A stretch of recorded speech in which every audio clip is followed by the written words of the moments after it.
do 8º ano. Estamos aqui para discutir um pouquinho do conteúdo de língua portuguesa. Eu sou a professora Itamara, estou trabalhando com vocês as questões de língua.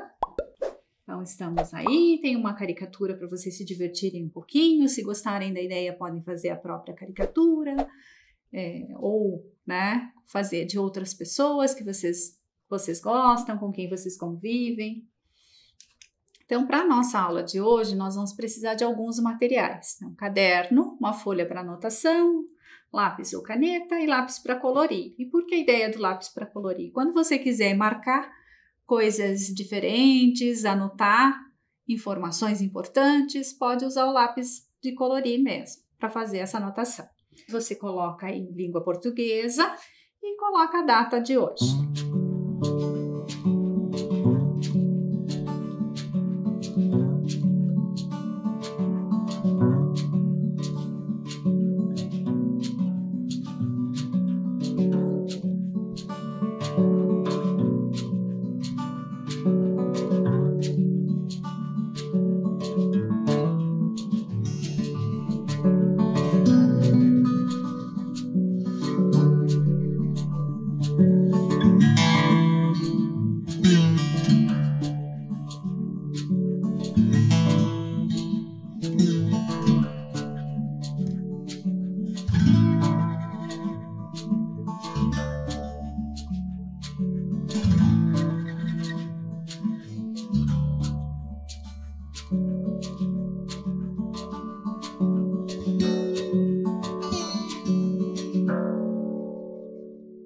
Nós iniciamos a aula de hoje revendo um pouquinho do que nós discutimos na aula anterior. Então, a nossa primeira aula desse bloco, ela tratou dos textos poéticos de autorretrato. Então, nós iniciamos lá com a imagem, observando como as pessoas se colocam na arte, no autorretrato desenhado, pintado.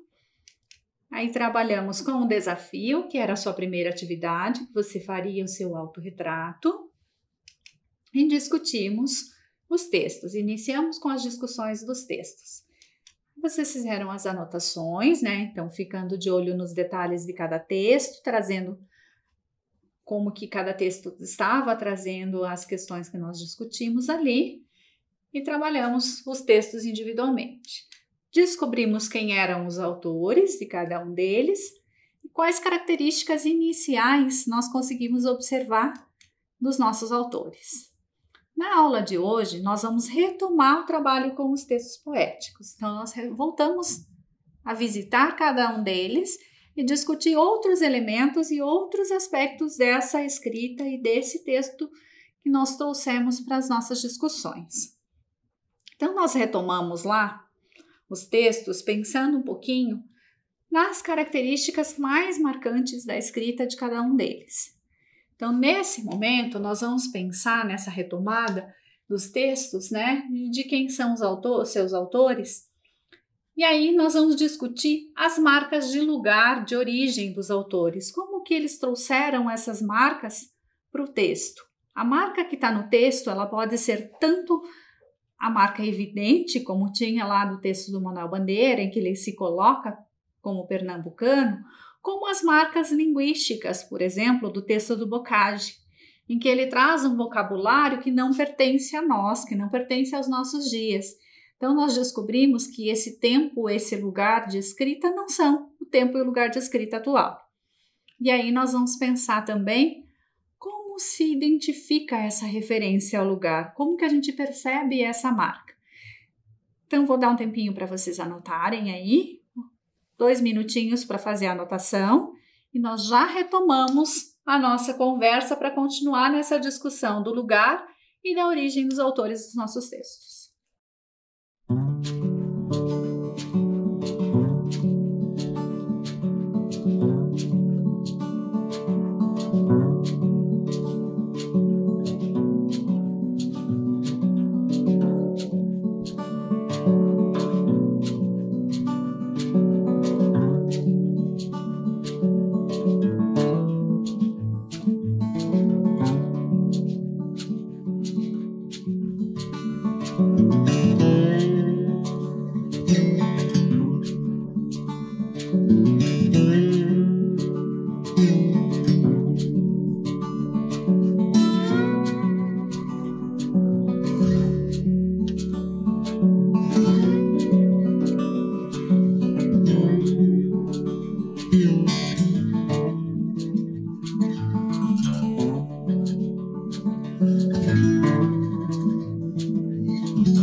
retomando, conseguiram marcar lá as perguntas?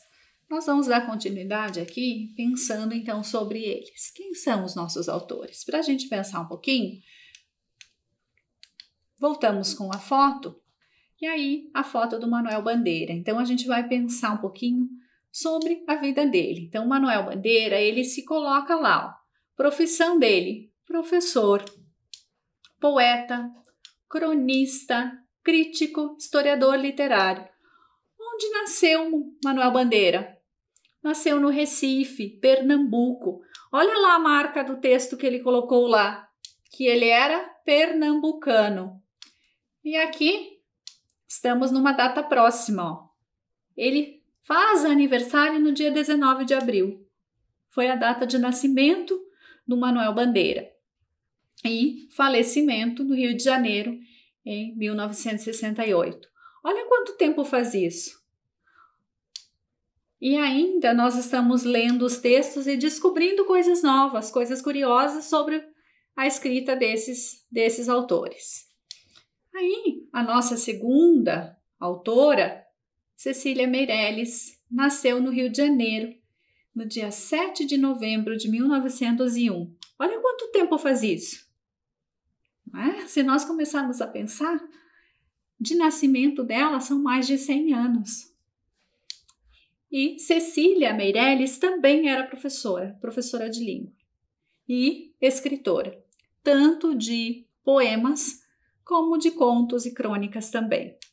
Então nós temos personagens que passam o seu cotidiano dentro de um espaço de sala de aula e de um espaço de escrita. Eles vão compartilhando isso, como acontece com muitos professores e muitos dos nossos autores. Aí, na sequência, Mário Quintana nasceu em Alegrete, no Rio Grande do Sul, no dia 30 de julho de 1906. Olha também aqui a questão de tempo. Ó. Quanto tempo? E olha a profissão do Mário Quintana, farmacêutico.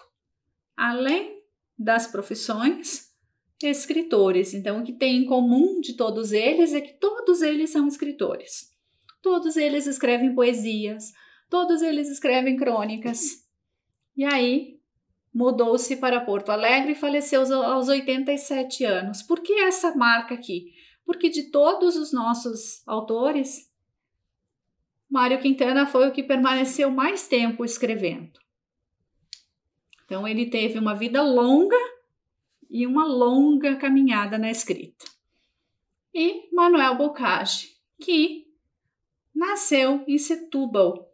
Olha o nome do lugar. É um lugar diferente. Por que é um lugar diferente? Porque não é tão comum para nós. Porque é em outro país. Boccagi é português. Então, ele traz para nós, na produção dele, essa marca do lugar, das palavras que ele utiliza, que não são palavras do nosso vocabulário, do nosso cotidiano. E, além disso, a questão do tempo. Olha quando que ele nasceu. 1765. Então, também é de longa data essa produção do Boccagi. E o que é curioso, né?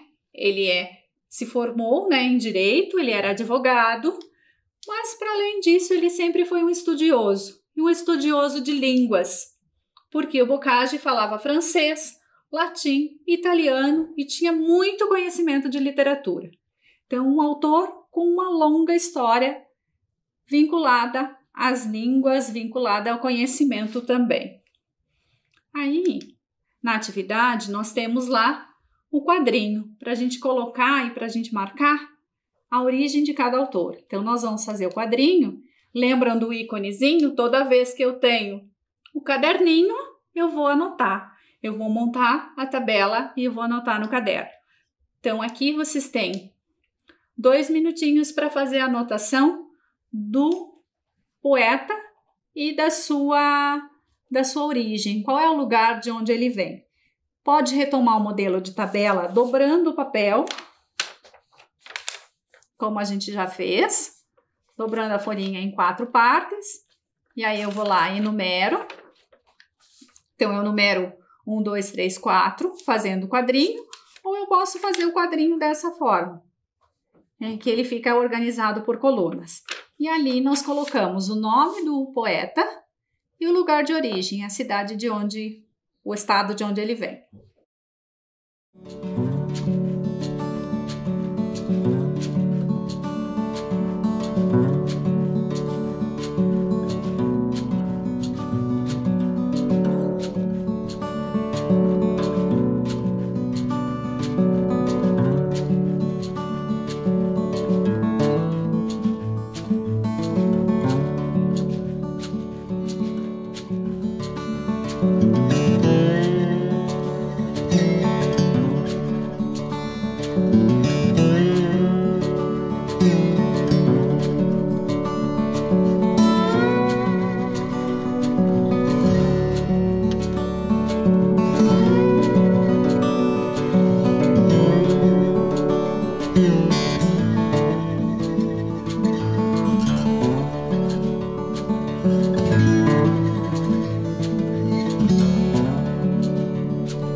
Voltando lá, acredito que já deu tempo de marcar. Então, o autor do texto 1, Manuel Bandeira.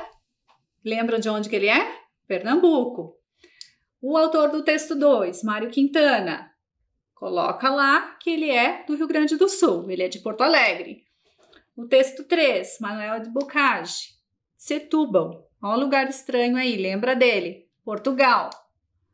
E o texto 4, Cecília Meirelles, Rio de Janeiro. Aí vamos para a sequência. Lembram que eu falei para vocês na primeira aula que a gente retomaria a ideia do livro, de saber quem é que escreveu, quem é o autor de cada livro? E olha só o detalhe. Na minha mão, vocês têm um livro dos autores, né? Esse aqui em especial da Cecília Meirelles, que é o livro que tem o texto que nós lemos. O texto retrato dela está nesse livro, que é A Viagem. E aqui, vocês têm um livro com uma capa diferente. Olha o detalhe, cada edição, cada vez que o livro é publicado, ele muda a capa. A editora troca as capas, vai mudando o visual do livro. Olha o do Mário Quintana aqui. Também é diferente, ó. Esse aqui é o livro que tem o poema Autorretrato. Mas neste livro também tem o autorretrato. Então, os livros vão mudando de acordo com o período em que a editora vai lançando ou vai fazendo novas edições, vai fazendo outras escolhas de texto, vão misturando, né? Quando o texto é poético, vai fazendo coletâneas, vai fazendo outras propostas, e aí os textos, a capa dos livros, né, vai mudando. Aí, para a gente pensar um pouquinho, né, nós vamos refletir um pouquinho mais sobre esse processo de escrita. Então, nós vamos pensar aqui, né, que outro ponto importante a ser observado nos textos de autorretrato que nós estamos analisando, que são esses 4 textos, e também nas descrições, né, quando eu vou descrever uma pessoa, quando eu vou descrever um objeto, uma situação, eu vou trabalhar com um grupo de palavras específicos. Então, eu vou utilizar esse grupo de palavras com uma função de caracterizar, de trazer para nós como que é esse elemento. Então, ele caracteriza os elementos, os sujeitos que vão ser apresentados. E para esse grupo de palavras, nós temos nomes específicos. Então, nós voltamos às discussões nos textos para pensar nessas palavras. E aí, né, a gente vai pensar, refletir um pouquinho mais. Seria possível produzir um autorretrato escrito, né, sem utilizar palavras que caracterizassem os sujeitos? Será que nós conseguiríamos fazer isso? Então, aqui vocês têm 1 minutinho para pensar nessa questão. Será que eu consigo produzir um autorretrato sem colocar característica?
Conseguiram pensar? O que vocês concluíram? Será que dá para caracterizar, dá para fazer um autorretrato, pensar numa descrição sem característica? Impossível. Eu vou ter sempre uma marca de quem é esse sujeito, de que características que ele tem, de como ele se identifica, como ele se apresenta. Então, eu vou ter sempre essa marca de caracterização. E como que a gente faz isso, então? De que maneira? Com que recursos?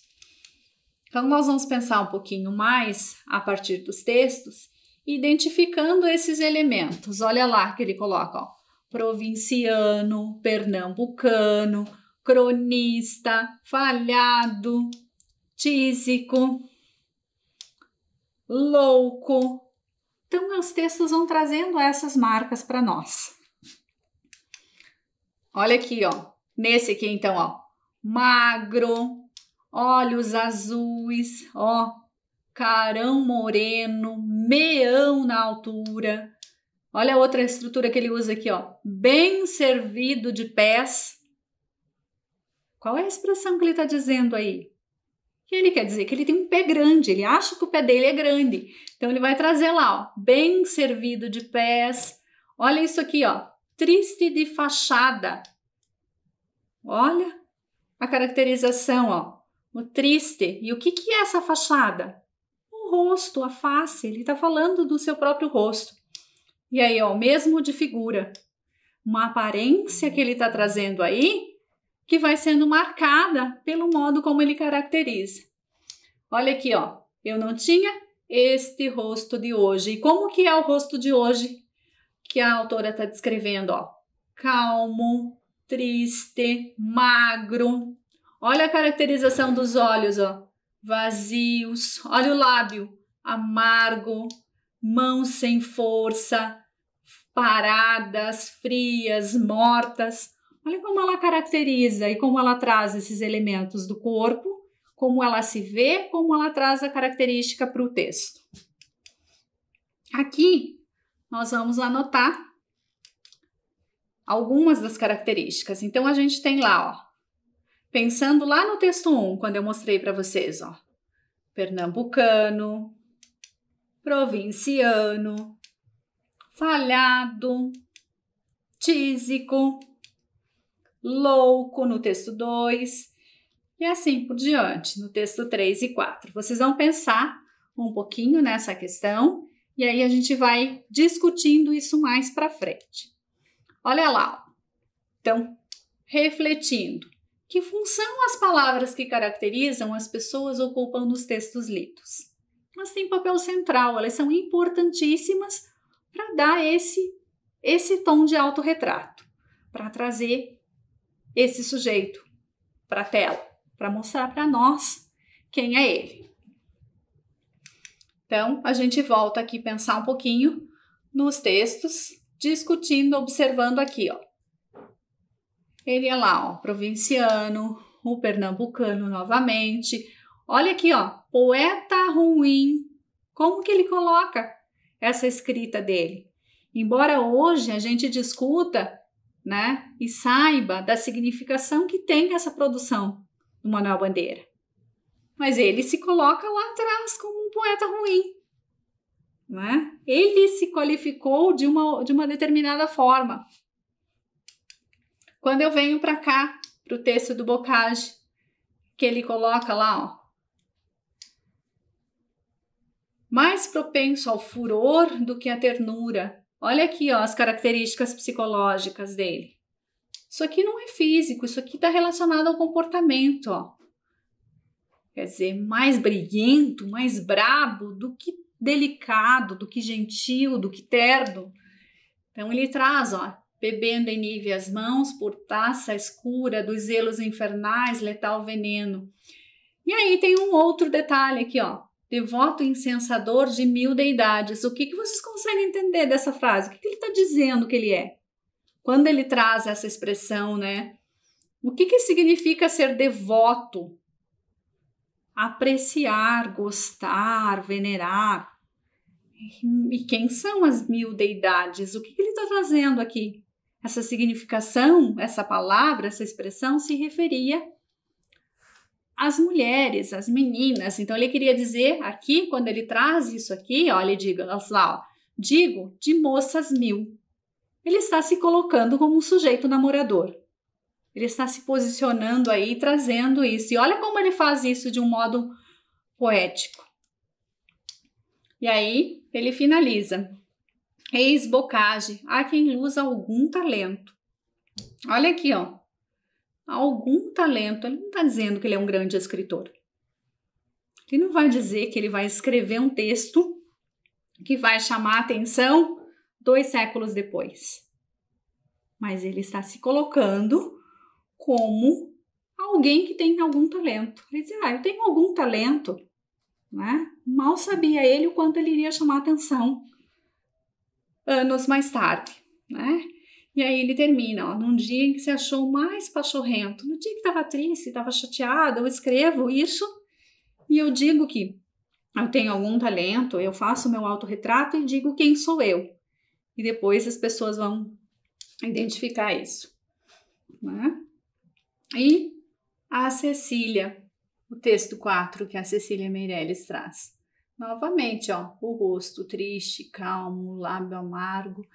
E aí no último verso a gente vai parar um pouquinho nele, ó. Eu não dei por esta mudança, tão simples, tão certa, tão fácil. E qual é o processo que ela está trazendo aqui? Ela está trazendo o processo do envelhecimento, como que ela vai percebendo o corpo mudar durante o envelhecer.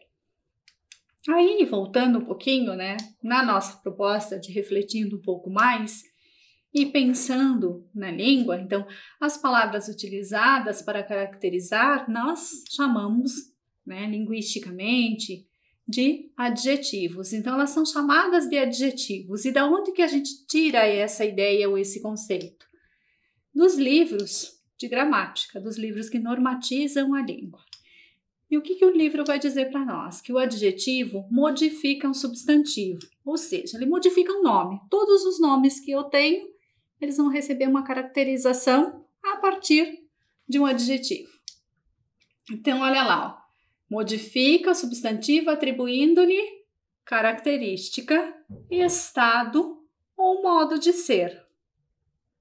Então, tudo isso a gente viu lá nos 4 poemas. São características físicas, psicológicas, são habilidades, são o estado e são relacionadas ao modo de ser. E o adjetivo, ele varia também. Como que ele varia? Como que ele muda? Ele se adapta a cada situação. Olha que legal, um grupo de palavras que vai se adaptando às situações, vai se adaptando aos nomes que eu tenho. Então, ele vai variar. Em gênero, eu vou ter lá feminino e masculino, relacionado ao substantivo. Eu vou ter a variação de número, se é singular, se eu tenho uma coisa única, um sujeito único, ou se eu tenho um plural, eu tenho várias coisas ao mesmo tempo, se eu tenho várias pessoas. E ele vai variar em grau, comparativo ou superlativo. Então, isso aqui a gente vai ver um pouquinho mais para frente, pensando um pouquinho nessas variações, né, de grau. E também o detalhe que o adjetivo ele vai se adaptando às situações de uso da língua. Ele varia de acordo com a necessidade da linguagem. Então, para a gente pensar um pouquinho mais, né? Olha lá nos textos, ó, em que a gente trouxe, ó, magro, frias, são exemplos das palavras, são exemplos de adjetivos que vêm para caracterizar cada sujeito. E aí a gente vai pensar um pouquinho mais na questão dos textos e nessa construção. Por quê? Porque quando nós apresentamos alguém, quando nós apresentamos algum objeto, alguma coisa, nós estamos trazendo essas escolhas. Nós escolhemos os aspectos que nós queremos que o outro conheça.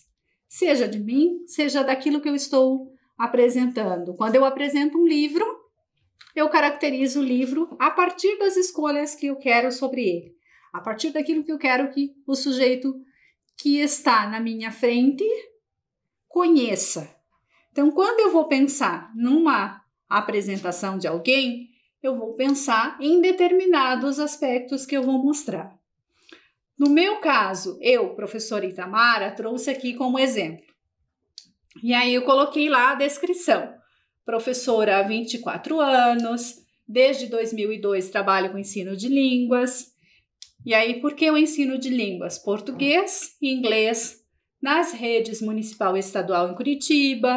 Já trabalhei em diferentes escolas do município. Atualmente sou professora do Erlei Mel. Então, todas essas informações, todos esses detalhes, eles vão sendo colocados. E por quê? Porque é uma escolha do autor. Se eu fosse fazer uma escrita para uma outra situação, esse texto seria diferente. Então, esse texto teria outros elementos que não seriam esses aqui, por exemplo. Né? Eu vou trazendo essas questões todas à tona. E aí, para fechar, né, eu coloquei também, trabalho também com ensino de línguas na escolarização hospitalar, que aí é um outro campo de ensino para a gente pensar. Então, repensando o autorretrato. Com que intenção as pessoas produzem o seu autorretrato? Então, há múltiplas intenções. Eu posso escrever para apresentar quem eu sou. Eu posso escrever para fazer o meu perfil. Eu posso escrever para me colocar diante de uma situação em que foi solicitada a apresentação. Eu posso escrever buscando uma vaga de emprego, por exemplo. São situações que me colocam nessa intenção de produção de um autorretrato, de produção de informação. E aí eu vou pensar, para quê e para quem eu vou fazer essa produção? Quem é o meu interlocutor? Quem é o sujeito que vai ler a minha informação? Então, eu tenho vários leitores. Se eu vou fazer uma ficha de perfil, por exemplo, de rede social, eu tenho lá informações básicas que eu vou colocar e eu posso expor isso ou não. É escolha de quem está fazendo, porque lá todas as pessoas vão ler.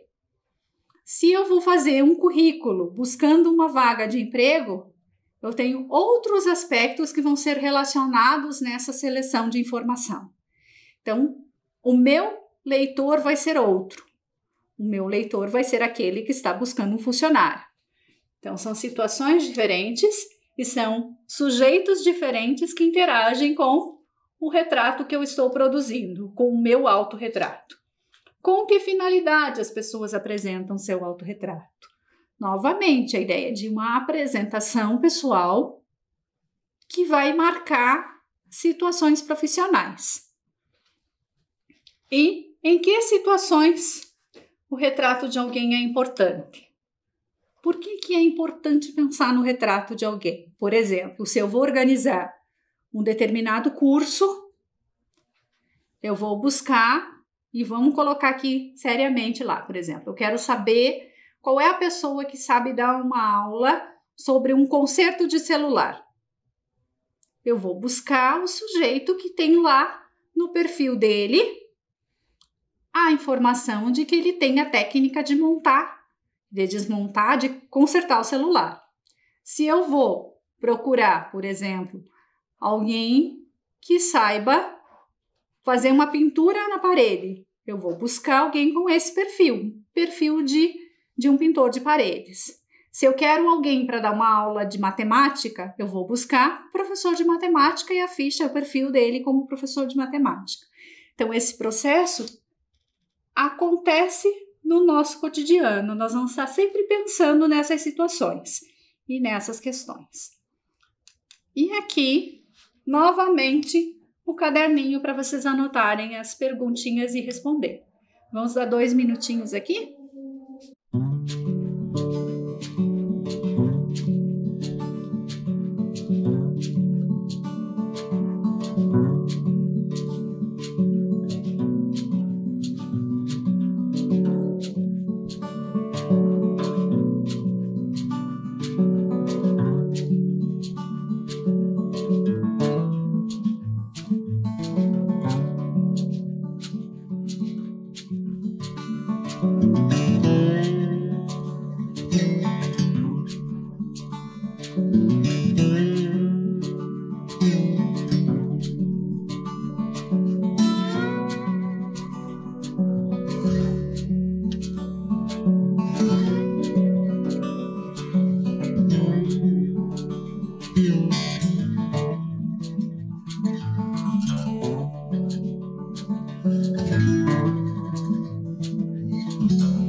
Então lá, conseguiram anotar? Conseguiram fazer as questões ali? E fazer uma síntese das informações que foram discutidas?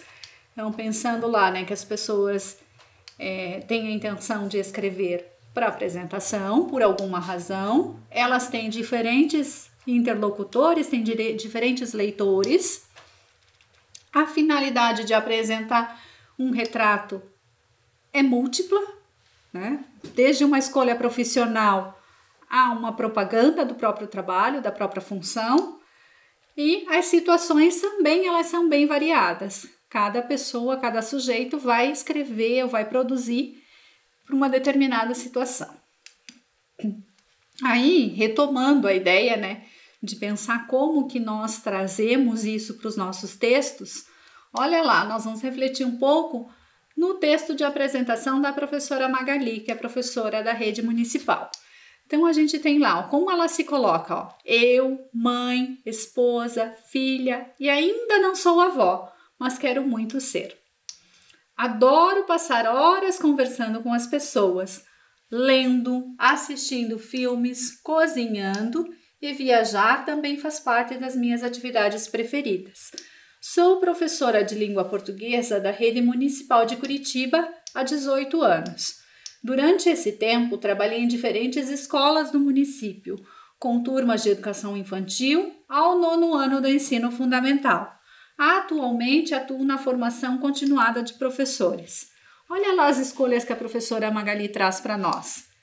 Olha só como ela traz aspectos da questão pessoal e da questão profissional aqui, ó. Ela mistura as duas informações.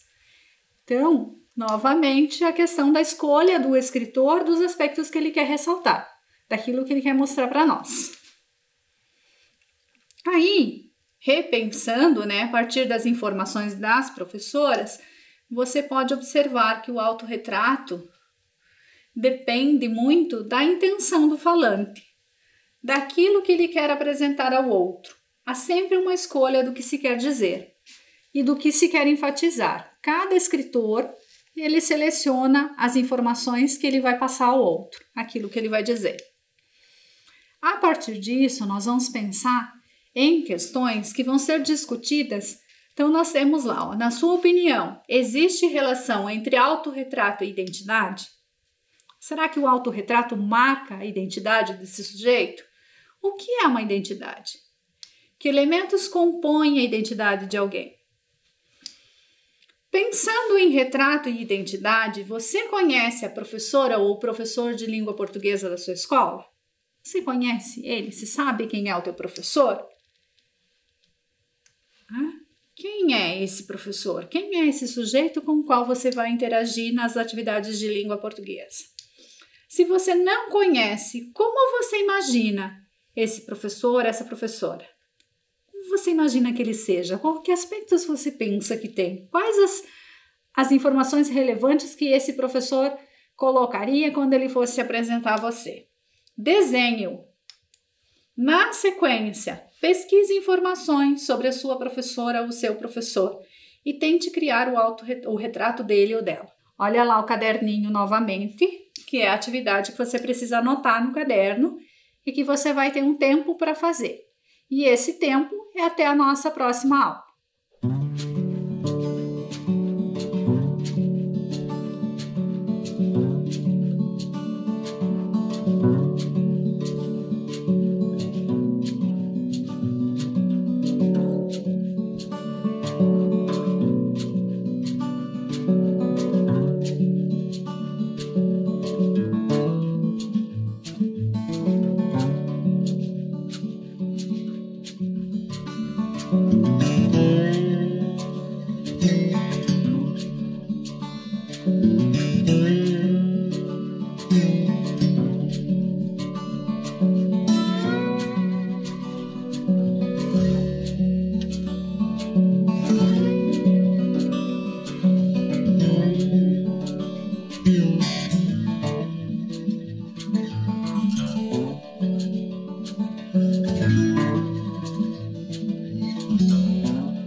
A atividade fica para fazer em casa, finalizar em casa.